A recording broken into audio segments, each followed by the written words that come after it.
PLT Kepala Dinsos Kabupaten Bogor Trian Turangga mengatakan jika pada tahun 2024 mendatang, Dinsos fokus mensinergikan semua potensi pekerja sosial, pendamping maupun lainnya, mengingat permasalahan yang dihadapi mereka di bidang sosial juga sangat besar.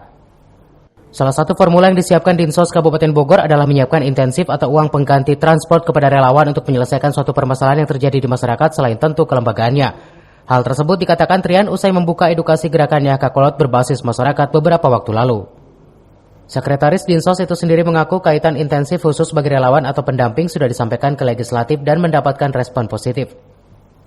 Hari ini kita ada pembukaan kegiatan untuk gerakannya Kakolot, menghadirkan masyarakat sama relawan pendamping. Tapi yang disampaikan sebenarnya lebih selain memang materi inti tentang gerakannya Kakolot, tapi yang sedang dibangun adalah bagaimana kami ke depan di tahun 2024 adalah mensinergikan semua potensi PSKS yang ada di Kabupaten Bogor. Mengingat permasalahan yang kami hadapi juga sangat banyak, sangat besar.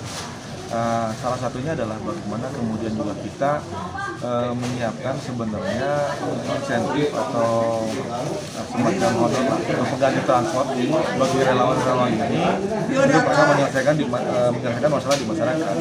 Selain tentu kita membangun kelembagaan. Nah, ini sedang berproses, jadi anggarannya sedang berproses.